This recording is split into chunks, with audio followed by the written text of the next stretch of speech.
RJ చేతు గారు 'big boss' గురించి మాట్లాడారు కదా బ్రో! దాని గురించి వీడియో చేయని చాలా మెసేజెస్ వచ్చాయి. ఏం మాట్లాడాలి? వీళ్ళు 'బిగ్ బాస్'కి వెళ్ళేదే ఫేమ్ కోసం వెళ్తారు. ఆ ఫేమ్ వచ్చిన తర్వాత ఇలా మాట్లాడతారు. 'బిగ్ బాస్' ఏం లేదు, 'బిగ్ బాస్' వేస్టు అని. వీళ్ళు 'బిగ్ బాస్'కి వెళ్ళకపోయి ఉంటే వీళ్ళు ఎవరు అని ఎవరికి తెలుసు? వీళ్ళే చెప్తున్నారు. ఎక్కడికి వెళ్ళినా అందరూ గుర్తుపడుతున్నారు, ఫోటోస్ తీసుకుంటున్నారు. ఆ ఫేమ్‌ని యూజ్ చేసుకునే కదా ఇంతవరకు వచ్చారు.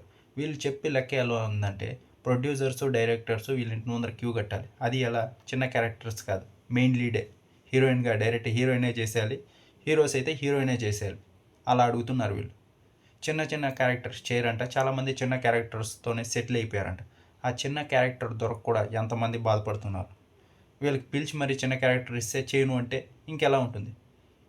దొరికిన పనే చేసుకుంటూ వెళ్ళిపోతున్నారంటే మనకు వచ్చిన పని మనం ఇంతకుముందు 'బిగ్ బాస్'కి వెళ్ళకముందు ఏదైతే చేస్తున్నామో దాన్ని అలాగే కంటిన్యూ చేస్తూ వచ్చిన అవకాశాన్ని తీసుకోవాలి. కానీ నేను దానికే చూస్తా, హీరోయిన్ అవుతానంటే ఇంకా ఉన్న టైము ఆ ఫేమ్ ఏదైతే ఉందో అది ఎక్స్పైర్ అయిన తర్వాత ఎవరు పట్టించుకుంటారు మనల్ని?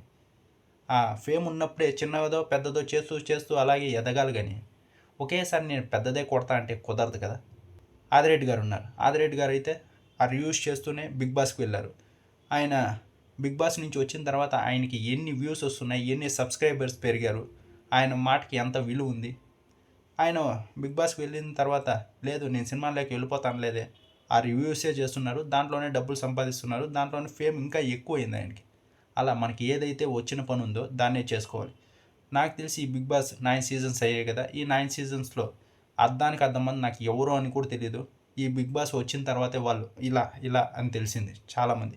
ఈ సీజన్‌లో కూడా నాకు నిజంగా తనుజ ఎవరో తెలీదు. కళ్యాణ్ తెలీదు. డీమన్ ఒకడు తెలుసు అంతే ఆ ఇన్‌స్టాగ్రామ్‌లో. ఆ తర్వాత శ్రీజ తెలుసు. ప్రియ ఎవరో తెలీదు. మాస్క్ మ్యాన్ ఎవరో తెలీదు. మనీష్ ఎవరో తెలీదు. ఇంకా సెలబ్రిటీస్‌లో కూడా చాలామంది కొంతమంది తెలీదు నాకు. 'బిగ్ బాస్' వచ్చిన తర్వాతనే తెలిసింది నాకు. వీళ్ళు అని. మీకు ఒక ఫేమ్ ఇస్తుంది. మీకు ప్రజల్లోకి తీసుకువెళ్తుంది 'బిగ్ బాస్'. ఆ ఫేమ్‌ని యూజ్ చేసుకొని మీరు ఏదన్నా చేసుకోవాలి కానీ లేదు నన్ను అందరూ పిలిచి ఆఫర్లు ఇవ్వాలంటే ఎలా? అంతేకాదు ఆ 'బిగ్ బాస్' ఫేమ్ ఏదైతే ఉందో దాన్ని యూజ్ చేసుకొని చాలామంది ఎదిగారు. తెలియని వాళ్ళు కూడా తెలిసారు. ఇప్పుడు యూట్యూబ్ స్టార్ట్ చేశారు. ఇన్‌స్టాగ్రామ్‌లో ప్రమోషన్ చేసుకున్నారు. యూట్యూబ్‌లో మనీ సంపాదిస్తున్నారు. ఆ తర్వాత షోస్ చేస్తున్నారు. ఇలా వాళ్ళకి ఏదైతే వచ్చో అదే చేసుకుంటూ ఆ తర్వాత మూవీస్‌లో యాక్ట్ చేస్తూ బాగా ఎదిగారు కొంతమంది. ఇంకా కనపడకుండా ఎవరైతే పోయారో వాళ్ళని కూడా 1 ఇయర్ పాటు స్టార్ మానే పోషిస్తుంది. షోస్, ప్రోగ్రామ్స్ అని వాళ్ళ ఛానల్‌లో పిలుస్తూనే ఉంటుంది. ఇంకా ఆ తర్వాత వాళ్ళు చేసుకున్నదే ఆ నెగిటివిటీ వల్ల వాళ్ళకి ఆఫర్స్ రావంతే.